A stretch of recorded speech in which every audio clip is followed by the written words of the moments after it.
Isuhan sa mga balita sa Sayri 47. Tanang mananaog sa milabay nga barangay ug sangguniang kabataan elections gisubay sa PIDEA kung adunay kalambigitan sa operasyon sa ilegal nga drugas. Solusyon nga maghatag og Christmas bonus sa mga job order sa syudad sa Sugbo gipasar. Duha patay ug 8 na angol sa aksidente sa kadalanan sa barangay Langtad, Dakbayan, Sanaga. Sugbo, Kabisayan ug Mindanao, Pilipinas ug katawhan kutos maabot sa tong Sibya sa tibuok kalibutan mayong hapon. Live kita karon sa CCTN Channel 47 ug kini ang tulumanon sa nag-unang kasayuran nga angay natong masayran. Ako si Dennis Tabar. Tulumanon sa patas nga mga balita ug opinyon. Ako si Danica Caballes. Kini ang Sayri 47.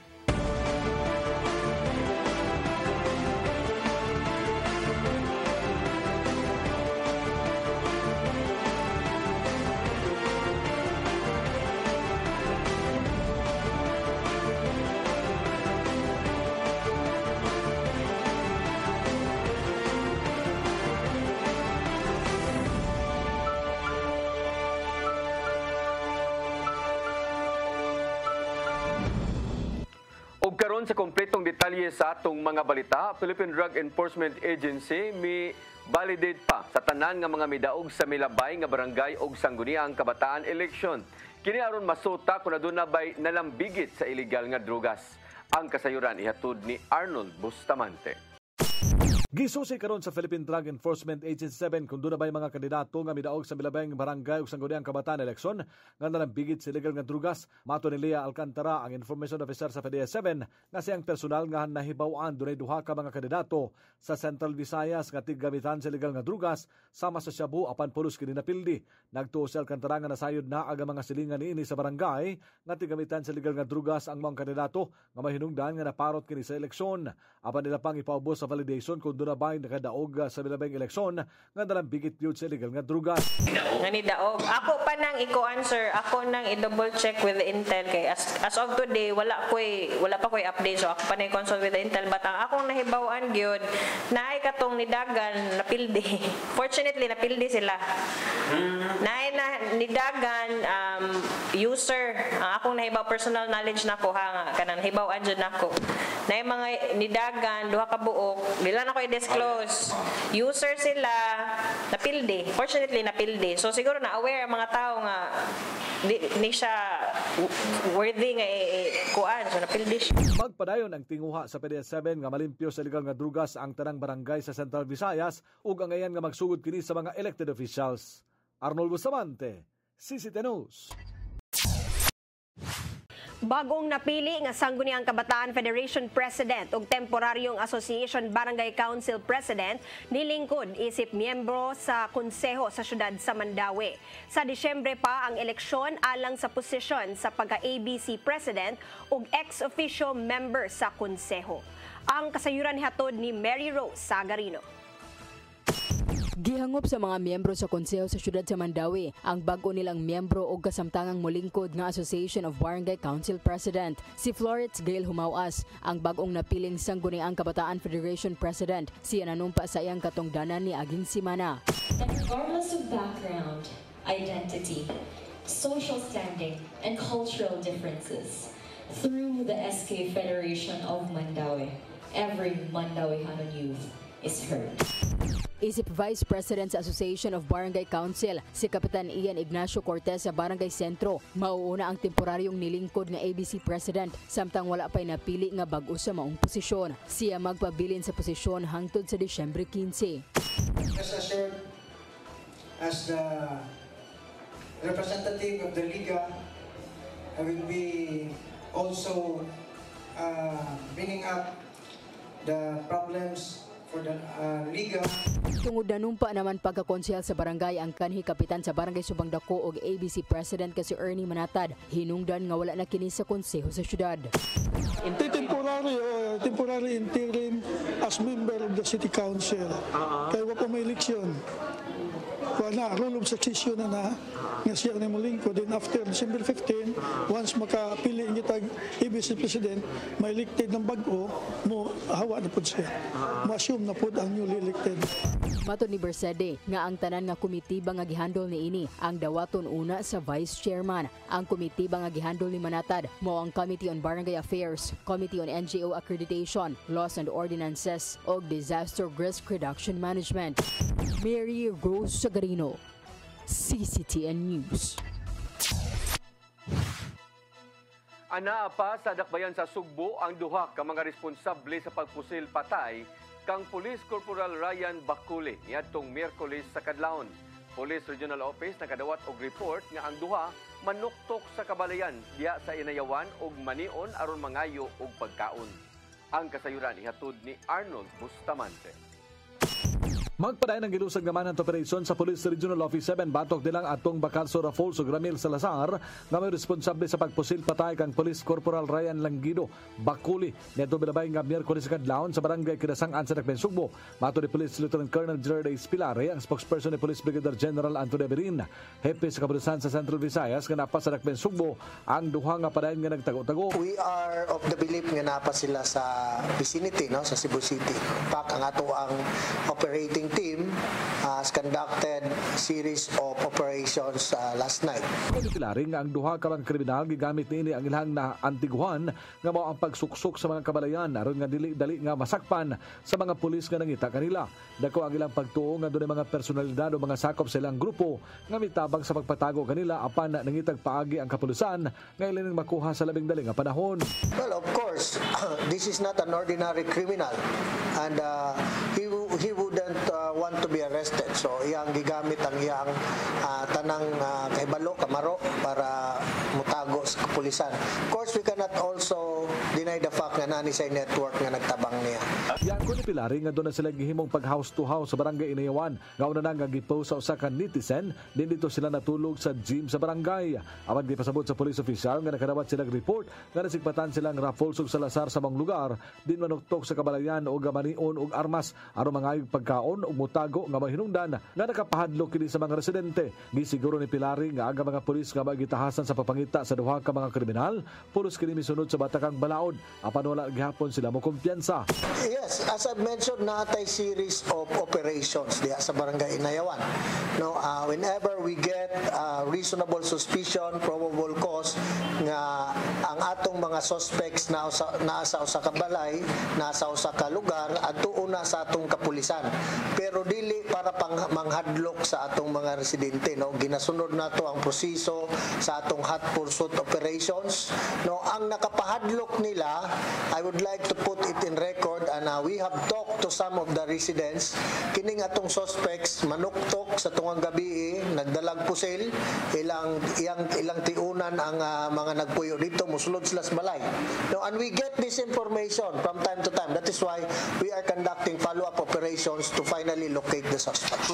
Undang sa ilang hot pursuit operation ng Piero 7 ug gigamit nila ang tanang kahimanan ron lang nga madagpan sila ug magpanubag sa salaod nga ilang nabuhat.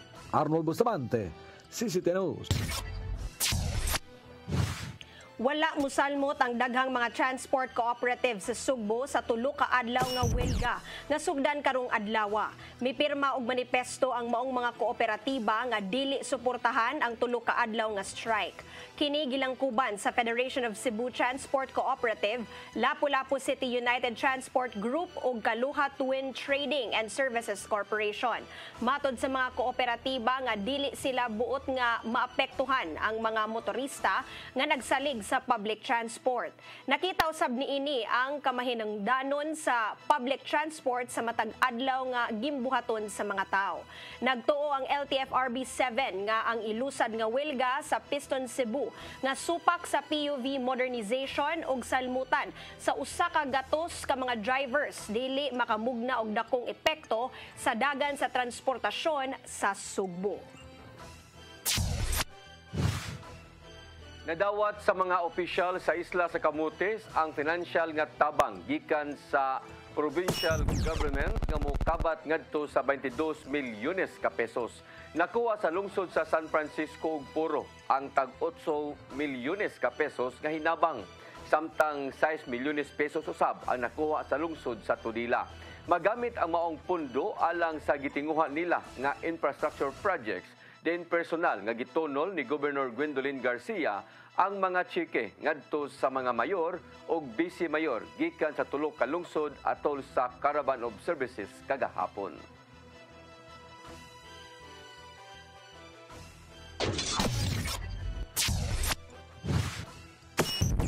Musunod, resolusyon nga maghatag og Christmas bonus sa mga job order employees sa syudad sa Sugbo gipasar na sa konseho. Kana og uban pa mga balita sa pagbalik sa Sayri 47.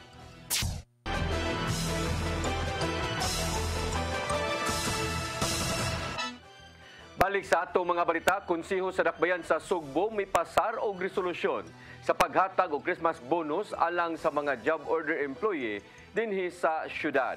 Nagkatidad hinuon kini og tag 2,000 ka pesos. Ang kasayuran ihatod ni Sherissa Mioy.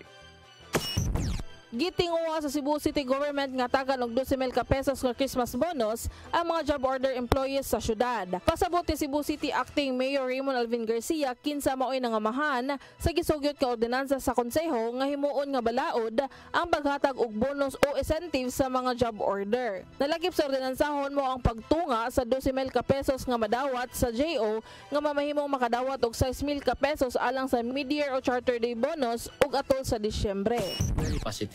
Very positive. Nalang tingali adjustments. Waman mo nakabasa tingali but it is 6,000 per 6 months. So at a maximum of 12,000 per year. Okay. So ako lang nagituyo nga 6,000 ang bonus para sa mid-year or what they call a anniversary or a charter day bonus, and the other 6,000 will be at the end of the year for the Christmas. Apan ang maordinansahon kasamtangan gitun-an pa sa Committee on Laws and Ordinances aron nga matuki karong Miyerkules alang sa regular session sa konseho. Gilauman nga mapagawas ang maong bonus alang sa mga job orders sa Disyembre kung maprobahan na sab ang supplemental budget. We will look if there is a budget, an annual budget nga atong ma-charge. If not, wag tayo choice supplemental dito. Hopefully, first or second week of December, mupasa na ng balaura so that the city government will now have a basis for us to grant bonuses to our job order employees. Samtang gitun-an pasab karon sa Committee on Budget ang 35,000 ka pesos nga Christmas bonus nga gisaad ni Cebu City Mayor Markel Rama alang sa mga regular o casual employees sa City Hall. Sherissa Mioy, CCTN News. Philippine Drug Enforcement Agency 7 nagsugod na sa ilang intelligence monitoring uban ang kapulisan subay sa nagsingabot nga Pasko ug mga kalihukan sa Sinulog. Tungod kini sa posibleng pagdagsa sa supply sa shabu ug mga party drugs. Ang kasayuran nihatod ni Arnold Bustamante. Napanglantawan karon sa Philippine Drug Enforcement Agency 7 nga murag saag nakalainlaing matang sa legal nga druga sama sa shabu ug party drugs ning nagsingabot nga Pasko ug mga kalihukan sa Sinulog. Mato ni Lia Alcantara, ang information officer sa PDEA-7, nga ilang gipalapdan o gipahugtan ang ilang intelligence monitoring uban sa kapulisan sa pagsugod sa pagsulod na sa maong nga matang sa legal nga drugas dinhi sa Central Visayas. Gipahibaw ni Alcantara nga sa tarang klase sa legal nga drugas ang shabu ang maoy halinon sa maong nga mga panahon tungod kay barato kini tandi sa uban o mapalit kini sa bisan asa. Nga tungod niini, maninguha ang ilang ahensya nga mapunggan ang pag-abot niini sa Sugbo. Yes, sir. Actually, gina-anticipate yun nato, sir, nga base na ay increase gamay in the demand of dangerous drugs, especially Pasko na, moabot ang mga bonus, na-adjoy kwarta ang mga tao no, na daghang opportunities to earn money ba. Nagit sa lang gipangbantayan ang pagsiaw sa mga party drugs kung ecstasy nga magigamit sa mga rich kid panahon sa mga kalingawan sa masa concert, disco party o gadiha sa mga nightclub. Gayang kun Alcantara nga lisod kini nga mabantayan tungod kay aga mga customers nini, mga arangan ang kahimtang tungod sa kamahal sa presyo itandi sa shabu nga ang mamalit mga yanong tao ug dali ra mahibaw-an kinsa aga nagsupply nini og ang namaligya Doon ang mga personel sa PDEA 7 nga maniid sa mga diskuhan o mga imnanan, din kasagaran diha ang mahitabo ang pagpakatap sa mga matang sa illegal nga drugas. We are also monitoring base na ay mga rave parties, na mga daghang activities nga kanang kalingawan ba nga ang clientele is kaning mga dato. So isa po na sa tong i-monitor kay possible pod mo taas ang demand for ecstasy. Ikalayon usab ang ilang ahinsya sa management sa mga nightclubs sa moabag sila sa pagbantay o kung dunay mamatikdan nga gihimo nga gibaligyaan na ang ilhaga establishmento, mamahimong mutawag dayon sila sa kapulisan o bakaha sa ilang opisina aron mahatagan nila kini og pagtaganda. Ang dakbayan og lalabigan sa Sugbo ang usa sa mga dayuhonon sa mga lokal ug langyaw nga mga turista panahon sa holiday season tungod sa daghang mga kalingawan ug dol ra usab ang kasaulugan sa sinulog. Arnold Bustamante, CCTV News.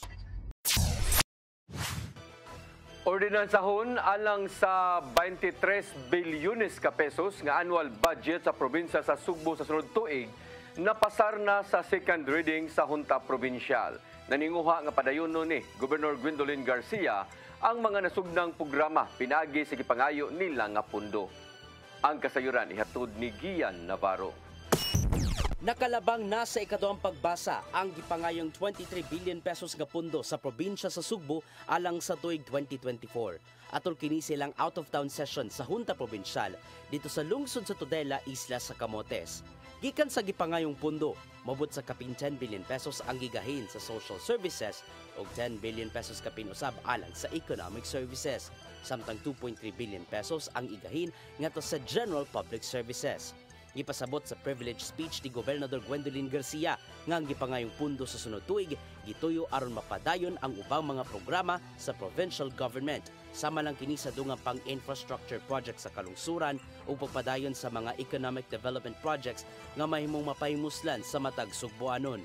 Apil sa gipangayong pundo ang pagpalambo pa sa mga health facilities aron musaka pa ang accreditation level ngadto sa mga provincial ug district hospitals sa kalungsuran.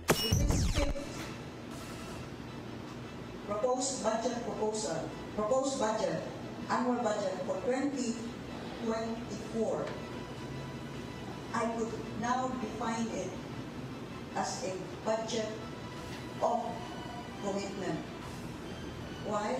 Because people now see that ang isaan ng itong panimintuhon ang uban pertingganan ng human ongoing ang uban. Nakita ni Bokal Glenn Anthony Soco nga sa walay paglangan mapasar kadugayan hangtod final reading ang gipangayong annual budget sa probinsya. Naningwa hinuon nga mapasar sa final reading sunod simana. There's no doubt because continuing naman ko niya, she already endorsed the budget to mark her administration, administration policies and programs. So murag continuity na niya ba. Nabutyag usab sa speech ni Gobernador Garcia nga gipadapli nila ang pagpamulitika alang sa pagpasar sa pundo hayan kinalang masinati sa kinabag-an ang serbisyo gikan sa Kapitolyo. Gian Navarro, CCTV News. Kamahinungdanon sa pagbaton og maayong pansayan sa matag balay gikampanya sa Department of Health. Gitingwa usab sa Cebu City Health Department nga madugangan pa ang communal toilet sa uban pang mga komunidad. Ang kasayuran hatod pagbalik ni Gian Navarro. Niadtong Sabado, giselebrar sa Department of Health ang World Toilet Day sa G Mall of Cebu sa Dakbayan sa Sugbo. Pinasubay kini silang kampanya nga himuong zero open defecation ang dakumpahin sa nasod. Naningua ang ahensya nga malikayan sa matag usa ang managlaing sakit sa lawas tungod sa hugaw sa tao. Sa datos gikan sa World Health Organization o UNICEF netong 2020, ana sa 50.3 million ka mga Pilipino ang nagkuwang sa access sa proper sanitation. Nisakay no ng kaso sa mga nataptan og waterborne diseases human nakuha ang kagaw gikan sa hugaw sa tao nga gilabay lan bisan asa ilabi na sa sapa. Gisaysay ning usa sa mga barangay health worker nga dunay pipila ka mga Pinoy-anan duol sa sapa ang giingong gikalibangan sa mga bata. Dahil possible gini nilang uban is wala pagyud sila kanang kaugalingon nga CR. But naay mga CR sanitary ay ngakuan nga CR pero ang ilang style is kanang ped bayad lang ana ba. gipangutanon ning chairman gikan sa Barangay Capitol Site Dakbayan sa Subo ang pagbaton og tarong nga pansayan sa matag balay. Which is karon nga year lang na namo na check ha. Tulo ka family nga among gi-advisean nga pakuanan gyud katong septic tank. Yes, actually ila toilet ra without septic tank. So mo nang among gi-warningan. Sigya nagadatos gikan sa Cebu City Health Department ni saka ngadto sa 41 ka mga barangay ang adunay level 1 sa zero open defecation designation ning tuiga. Pasabot nini, ana sa 95% sa mga panimay matag barangay ang adunay hinlo og tarong nga pansayan. Mato di Dr. Daisy Villa nga dugangan nila sa pagpatukod og mga communal toilets sa matag barangay. Kini aron adunay igong akses sa maayong pansayan sud sa komunidad ug dili na malibang bisan asa. Munay project karon nga ang tanang communal toilet or magtukod ta as long as barangay na agid sila luna nga matukuran anang communal toilet. Gingusgan sa DOH ang ilang kampanya nga Zero Open Defecation. Pinagi kini sa paghatag og ZOD certification sa mga barangay ug munisipalidad, paggahinog pundo hangtod 76 million pesos alang sa water and sanitation projects ug uban pa. The Epidemiology Bureau will be conducting and piloting a community-based na event-based surveillance. We need the help of you, our barangay health workers in each and every LGU para malaman ano ang nangyayari po sa komunidad. Awhag karon sa DOH, kinanang maligo matag adlaw ug magbatod og mayo ug hinlo nga palibot ang matag usa. Ug labaw sa tanan, manghunaw sa kamot pirmi gamit ang sabon ug tubig. Gian Navarro, CCTN News. Moabot ngadto sa 300 ka mga tinun-an gikan sa tulo ka mga universidad ang nagpahigayon og lihok protesta sa dakbayan sa Sugbo. Ni marcha ang mga tinun-an gikan sa University of the Philippines Cebu, University of San Carlos, ingon man Cebu Normal University, kaginang buntag, paingon sa Puente Osmeña Circle. Kini aron ipaabot ang ilang yango-ngo diin wa sila makauyon sa pagdumala ni Presidente Bongbong Marcos ilabi na sa pagproteher kanila isip mga tinun-an. Usana niini mao ang giingon nga pag-iban sa pundo alang sa mga state universities ug buot nilang madugangan unta ang scholarship ngadto sa mga kabus.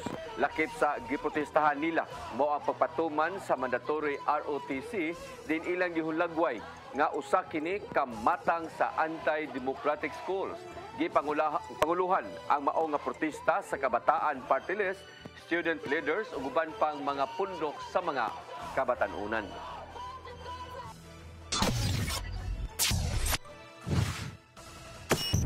Musunod, duha ang patay ug 8 ang naangol sa aksidente sa kadalanan sa barangay Langtad, Dakbayan sa Naga. Kana ug uban pa mga balita sa magbalik sa Sayre 47.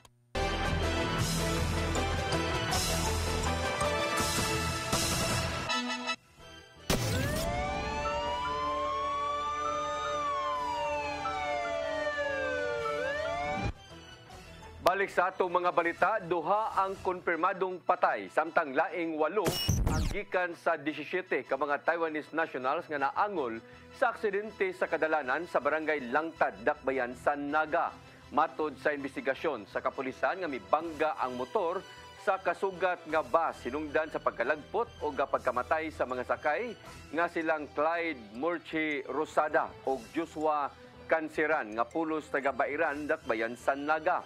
Tungod kay nawad-an sa kontrol ni bangga usab ang bus sa Coral Daplin sa kalsada. Gingong paingon unta ang mga langyaw sa uslob aron mag-wheelchart kuna wheel watching. Sa pagkakaroon, gibalhog na sa Naga City Police Station ang bus driver nga si Richard Villaver Barga. Samtang gipaabot nga ipasakaan kinig kasong reckless imprudence resulting to homicide, ingon man damage to property. Mas nagkahinay ang low pressure area nga gimonitor sa sidlakang bahin sa Surigao del Norte. Matod sa pag-asa nga wala na kini direktang epekto sa kahimtang sa panahon sa bisan asa nga bahin sa nasud. Apan gitataw sa pag-asa nga lauman gihapon sa publiko ang dili maayong panahon sa mosunod nga mga adlaw. Kini tungod sa ilang gimonitor duol sa Sulu Sea nga posibleng mahimong low pressure area mga 2 ngadto sa 3 ka adlaw gikan karon. Posible kining magda og mga pag-uwan sa Southern Luzon, kasad pang bahin sa Kabisayan, ingon man sa Mindanao. Warriors Market sa syudad sa Mandawi giablihan diin ang mga drug warriors nangunay mismo sa pagpamaligya. Lakip sa mao nga kalihukan sa pagsaulog sa syudad sa Drug Abuse Prevention and Control Week. Ang kasayuran ihatod ni Mary Rose Sagarino.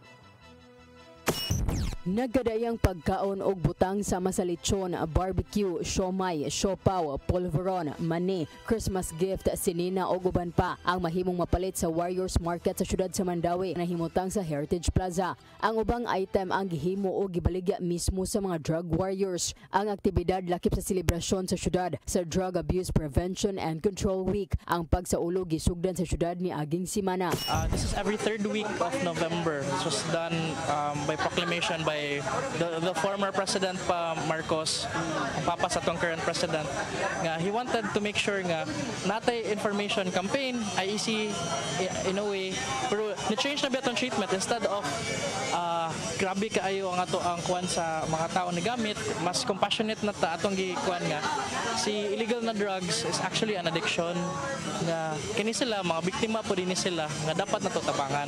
Gawa sa mga pagkaon ug ubang produkto, ni Salmo Tusab ang pipila ka treatment o rehabilitation center nga partner sa Mandawi City Substance Abuse Prevention Office o sa niini ang Bidlisio Foundation Incorporated. Sila ang nitabang nga makarecover ang mga menor de edad nga nalambigit sa illegal nga droga o uban pang addiction. Ang among program sa Bidlisio amo gyud nang gipaningkamutan nga ma-separate gyud ang bata sa adults. No, hatagan og lahi nga intervention, mas dynamic nga kaning intervention, dili lang more on lecture but life skills ato itudlo sa ilaha pinagi sa kaning pambata pog nga pamagi nga malingaw sila at the same time makat-on sila. Nagkadayang aktibidad pa ang ipahigayon, mo ang mangrove tree planting, Unity Day o Warriors Got Talent. Mary Rose Sagarino, CCTN News. Mao kadtong naglangkob sa atong mga balita sa Sayre 47 atangi ang lamdag ni Tatay Dudong Limchua nga mosunod sa dili madugay. Ako si Dennis Tabar. Sa atong Christmas countdown, 35 kaadlaw na lang sa dili pa ang Pasko. Ako si Danica Caballes, hangtod ugma sa inyong paboritong tulumanon. Sayre 47. Magbuhat kita sa Malawi, uban sa kamana sa pagkikahi, sa puso na dumimanano, basuna, basuna, basuna. Gugma ang angay na tumpaambi sa iksutan bubo, gutong sa pagmahal, kay kaniya mo lang mapatayag kung sa'y kahulugan sa Pasko. Ito sa pasungan nagpagkatao ang atong Ginoo. Basuna, basuna, basuna, ang tulan kita.